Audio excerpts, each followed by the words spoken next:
You think you know why Queen Elizabeth I never married? Think again. History sold you a romantic story about the Virgin Queen who chose power over love, who sacrificed marriage to remain wedded to England. But that's not the truth. The real reason Elizabeth died alone had nothing to do with politics or devotion to her country. It was something far more disgusting, something so physically revolting that it drove away every single man who came close enough to consider marrying her. And by the end of this video, you'll understand why the most powerful woman in Europe couldn't convince a single suitor to stay. The truth isn't noble, it's nauseating. Picture this.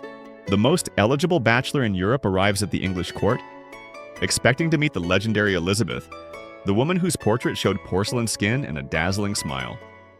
Instead, he's greeted by a queen whose breath hits him like a physical wall before she even speaks. Within minutes, he's fighting the urge to step backward, to cover his nose, to find any excuse to leave the room. This wasn't an isolated incident. This happened over and over again with every single suitor who came to negotiate marriage. Because Elizabeth had a secret addiction that was literally destroying her face from the inside out, and there was no way to hide it once someone got close enough. Sugar. But this wasn't just a sweet tooth. This was a royal obsession so severe that it cost England a fortune and cost Elizabeth any chance at a normal marriage. In the 1500s, sugar was rarer than gold, shipped from distant colonies at prices that exceeded most people's yearly wages. Only the ultra-elite could afford it, and Elizabeth consumed it like her life depended on it. Candied violets for breakfast, marzipan sculptures at lunch, desserts dripping in syrup for dinner? She couldn't stop. Here's where the nightmare truly begins. By the 1590s, when serious marriage negotiations were still happening, Elizabeth's teeth had rotted to black stumps. Foreign ambassadors sent detailed reports back to their kings, describing a queen whose smile revealed a mouth that looked like a graveyard. Her breath was so foul that courtiers developed a technique of stepping backward during conversations, pretending to bow or curtsy just to escape the smell. And it wasn't just vanity that suffered. Elizabeth's speech became slurred because she was missing so many teeth that she couldn't pronounce certain words properly. Imagine trying to negotiate a marriage contract, discussing intimate details of a future union, while the woman across from you can barely speak clearly and every word comes wrapped in a wave of putrid air. The truly insane part? She used sugar mixed with herbs as a tooth powder, literally rubbing the same substance that was rotting her mouth onto her gums every morning, thinking she was maintaining royal hygiene. She was poisoning herself while trying to stay clean. The sickest part that ambassadors noted in their private letters wasn't just the decay itself. It was watching noble women in Elizabeth's court deliberately blacken their own healthy teeth with soot and charcoal to copy the queen's rotted smile. They thought black teeth were fashionable because if the queen had them, they must be a sign of wealth and status. Suitors arriving at court were faced with an entire room of women with artificially blackened teeth, all orbiting around a queen whose teeth were genuinely destroyed. The message was clear. Even if a foreign prince could stomach Elizabeth's condition, he'd be marrying into a court where dental rot was considered beautiful. But Elizabeth's destroyed smile was just the surface problem. What lay beneath was so much worse, and it's something she desperately tried to hide from every man who came to court her. You've probably heard the phrase, "I bathe once a month whether I need it or not." Whether Elizabeth actually said this is debated, but here's what's not debatable. She went months without touching soap and water, and everyone around her knew it. Tudor England believed water could kill you, that bathing opened your pores to deadly miasmas, poisonous air that carried the plague straight into your body. So Elizabeth avoided full baths like they were poison. But here's the reality that destroyed her marriage prospects. Going months without bathing doesn't just affect you. It affects everyone within 10 feet of you. Foreign princes arriving from marriage negotiations expected to court a refined, elegant queen. Instead, they encountered a woman who hadn't properly washed in weeks, possibly months. Ambassadors wrote home using careful diplomatic language, but the message was clear. There was a smell. An unmistakable underlying smell that no amount of perfume could completely mask. Elizabeth's daily hygiene ritual was absolutely revolting, and it's documented in royal household records. Every morning, servants would strip off her linen shifts, the undergarments that had absorbed days or weeks of sweat, dead skin, oils, and bodily fluids. Tudor theory claimed the fabric literally pulled toxins from the body, so no washing was required. Just fresh cloth over increasingly filthy skin. When she did clean herself, servants would dab rose water and vinegar over her body with soft cloths. That's it. No scrubbing, no soap, No actual removal of bacteria or accumulated grime. Just perfumed water patted over layers of dirt. The process was so inadequate that foreign visitors consistently mentioned an odor that followed the queen, despite her elaborate perfumes and silk gowns. For a potential husband, this meant the reality of marriage to Elizabeth involved intimate proximity to someone whose body hadn't been properly cleaned in living memory. The palaces had no running water, no plumbing. A single royal bath required heating dozens of buckets over fires, dragging a wooden tub into her chambers, and coordinating 6 servants for hours. But here's the real reason Elizabeth avoided bathing, and it's connected to something even more horrifying. Water would wash away her makeup. And without that makeup, her face was a nightmare that no suitor could ever be allowed to see.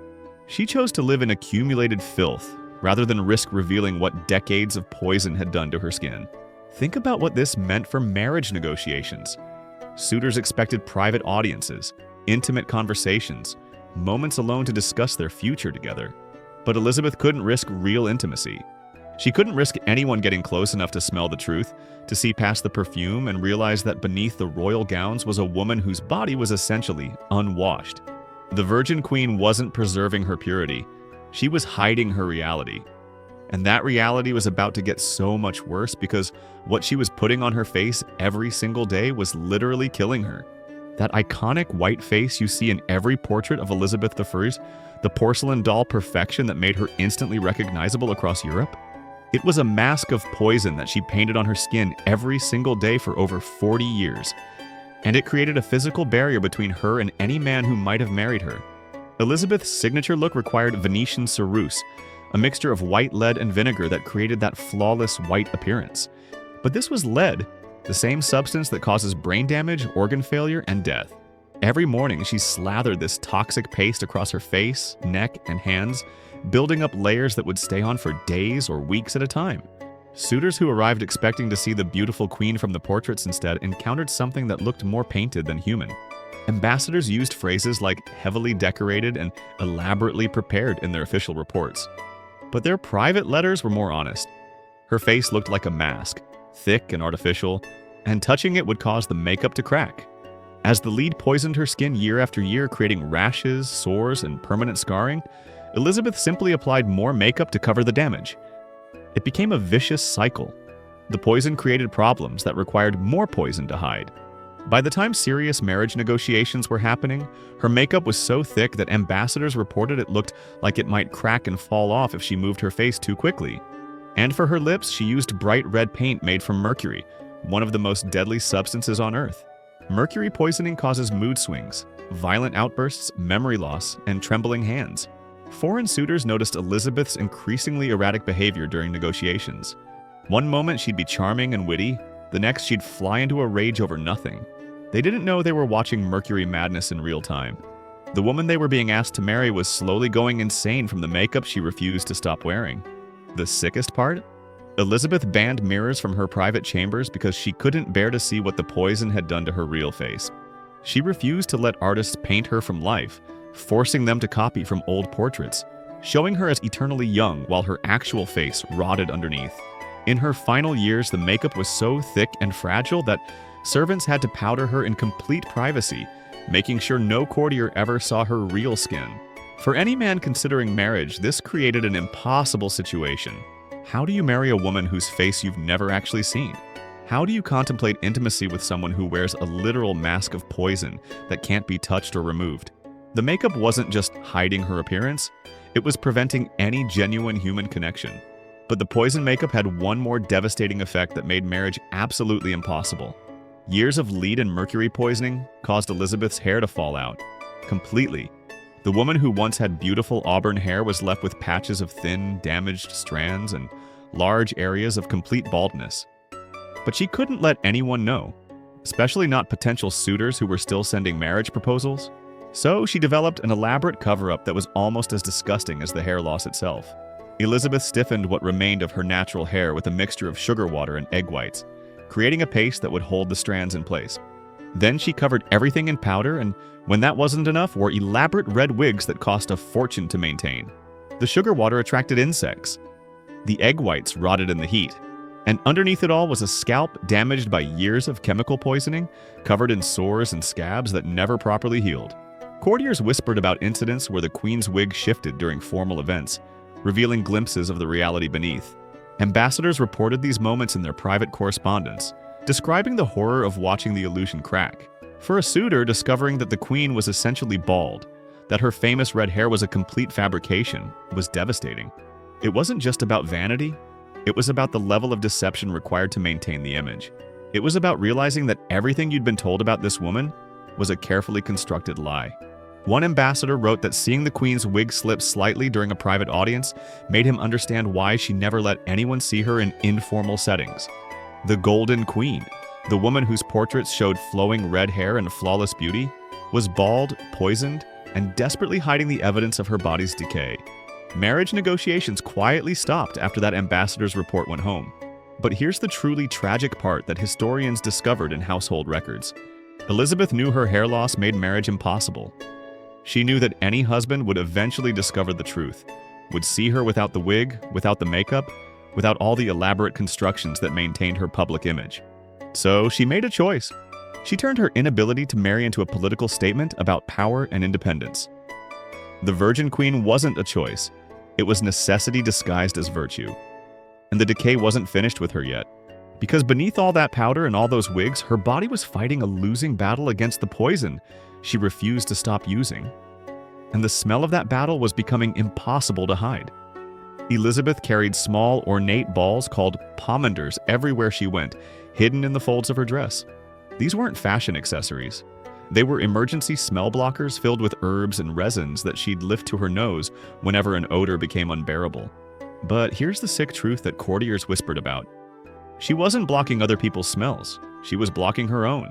The combination of months without bathing, open sores from lead poisoning, rotting egg whites in her hair, and decades of accumulated bodily oils created an odor that was uniquely hers. Foreign ambassadors trained in diplomatic language struggled to describe it in their reports without being explicitly offensive. They used phrases like heavily perfumed and notable scent, when what they meant was that the queen smelled like decay masked by roses. Every piece of her clothing was soaked in oils. Her gloves were drenched in perfume. Her handkerchiefs were treated with rose water multiple times a day. She moved through her court like a walking perfume factory, desperately trying to create a bubble of artificial freshness around a body that was literally falling apart. Courtiers learned to identify when the queen was approaching by the wave of scent that preceded her. But underneath the perfume, there was always that underlying note of something wrong, something organic and rotting that no amount of oil could completely mask. For a potential husband, this created an unbearable situation. How do you contemplate marriage, contemplate sharing a bed, sharing intimate moments with someone whose natural scent is so offensive that she carries emergency smell blockers for her own body? How do you ignore the fact that beneath thousands of pounds worth of perfume is a woman who smells like death? The most disturbing part was documented by her own servants. As Elizabeth aged, her skin became so damaged from the makeup poisoning that she had open sores and peeling patches across her shoulders and upper body. She carried a scented walking stick, not for support like other elderly nobles, but to hold up to her nose when passing courtiers. The irony was insane. The woman who smelled the worst in the entire palace was using a perfumed stick to protect herself from other people's odors. She banned anyone from seeing her without full makeup and perfume preparation. Private servants had the job of powdering her shoulders and arms in secret, because the lead poisoning had left visible damage that had to be hidden beneath layers of scented powder. She was literally afraid of herself, of what she'd become, of what anyone might see if they got too close. The Virgin Queen, who claimed to be married to England, was actually trapped in a body that was betraying her every single day. But even all of this wasn't the worst part, because the environment she lived in was so disgusting that it drove away even the most determined suitors. Behind the golden halls and silk tapestries of Elizabeth's palaces was a reality so revolting that foreign princes literally left England early, making excuses to their governments about why the marriage negotiations failed.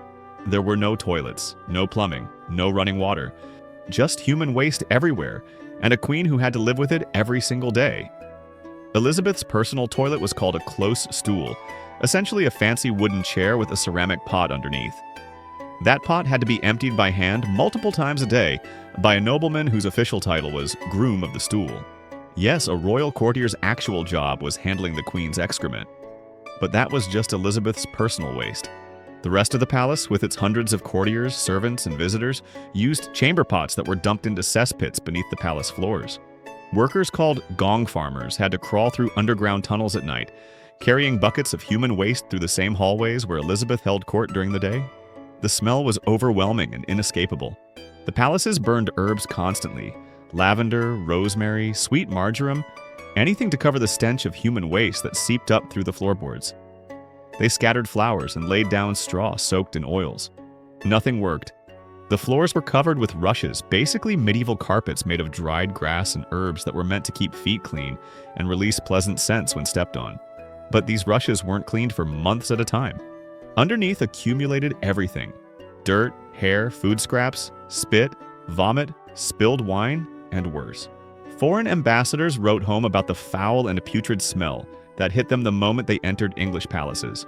One Spanish ambassador reported that the stench was so bad during his marriage negotiation visit that he developed persistent headaches and had to step outside multiple times during meetings with the Queen. Imagine being a prince, arriving to court the legendary Elizabeth I and having to endure this environment. But here's the most sick part that historians discovered in household records. Elizabeth didn't just live with this smell, she literally ran from it. When the waste smell in one palace became unbearable, she'd pack up her entire court, hundreds of people, all their belongings, all the furniture, and move to another palace.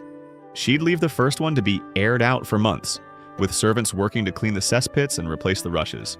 Then, when that second palace became too foul, she'd move to a third, then a fourth. Elizabeth was in a constant rotation, fleeing from her own accumulated filth. For a suitor, this meant marriage negotiations had to be conducted in whatever palace was currently fresh, knowing that within weeks or months the same revolting conditions would develop. It meant understanding that marrying Elizabeth meant living in this cycle forever, constantly moving to escape the smell of your own waste because there was no proper sanitation system. One French ambassador wrote in a private letter that he finally understood why Elizabeth never married. He said, and this is a direct quote from a translated document, "No prince of refinement could bear to live in such conditions as a permanent resident." He meant the palaces, but the truth was bigger than that. He meant everything. The rotting teeth, the unwashed body, the poison makeup, the fake hair, the overwhelming perfume hiding the smell of decay. And yes, the palaces filled with human waste. It all added up to one devastating conclusion. Elizabeth I was unmarriageable. Not because she chose to be, not because of political strategy or devotion to England, but because her physical reality was so revolting that no man, no matter how powerful the political alliance, could bring himself to commit to a lifetime of intimate proximity to her. The Virgin Queen was a marketing strategy to cover up a biological catastrophe. Now here's where everything comes together, and it's going to change how you see every portrait, every history book, every story about Elizabeth I's supposed choice to remain unmarried. She received serious marriage proposals throughout her reign. In her 20s, her 30s, even into her 40s. Kings and princes across Europe sent ambassadors to negotiate terms. These weren't casual inquiries. These were formal offers backed by political power and massive dowries. Every single one failed. History tells us it was politics, that Elizabeth was too smart to share her power, that she played suitors against each other in elaborate diplomatic games. But private letters between ambassadors and their home governments tell a different story. They tell the story of men who arrived at the English court expecting one thing and encountered something so disturbing that they found excuses to leave. They tell the story of princes who met Elizabeth in person once and suddenly developed urgent business elsewhere. The Habsburg ambassador reported that his prince was enthusiastic about the match until meeting Her Majesty in person, after which his enthusiasm notably cooled. The French envoy wrote that discussions of intimate marriage details became uncomfortable due to certain observations about Her Majesty's person and condition. These are diplomatic ways of saying the suitors were disgusted. They got close enough to smell her, to see the thick makeup crack when she smiled, to notice the wig shift slightly, to watch her lift a pomander to her own nose, to hear her slurred speech through missing teeth, and they recoiled. The marriage negotiations would continue for show, for political leverage, but everyone involved knew the truth. No one was actually going to marry her. Elizabeth understood this. Royal records show that after each failed negotiation, she'd retreat to her private chambers for days, refusing to see anyone. She knew what was happening. She knew her body was betraying her, driving away any chance at the normal life every other woman of her era was expected to want.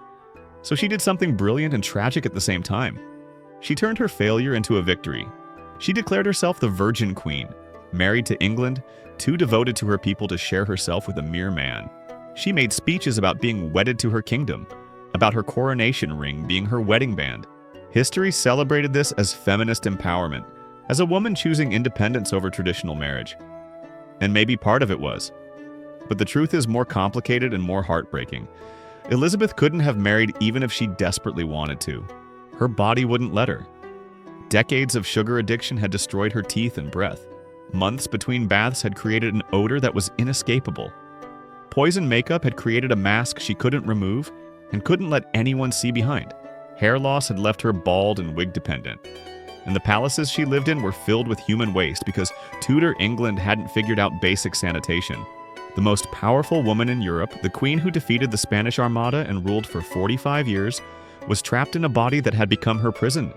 Every suitor who visited represented not just a political alliance, but a chance at normal human intimacy, at being touched without disgust, at being loved for who she was rather than what she represented.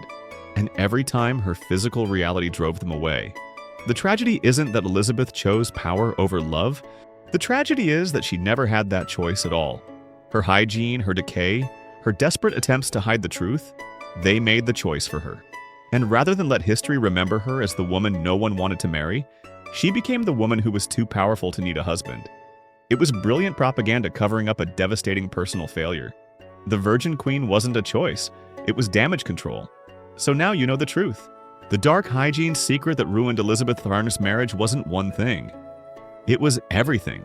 It was a perfect storm of bad decisions, Tudor medical ignorance, toxic vanity, and biological decay that added up to make her unmarriageable despite being the most powerful match in Europe. Every time you see her portrait now, that white face and red hair and jeweled gowns, you'll know what it was hiding. You'll know that behind the image of the Golden Queen was a woman slowly rotting alive, driving away every man who got close enough to see the truth. And you'll understand that sometimes the stories history tells us about powerful women choosing independence are more complicated than they appear. Sometimes they're covering up something much darker and much more human. If this changed how you see one of history's most famous monarchs, hit that subscribe button, because next week I'm revealing the disgusting truth about Henry VIII's eating habits that make Elizabeth look like a saint. And drop a comment telling me which historical figure you want exposed next, because trust me, they're all hiding something revolting. This is the real history they don't teach in schools, and you're not going to want to miss what I uncover next.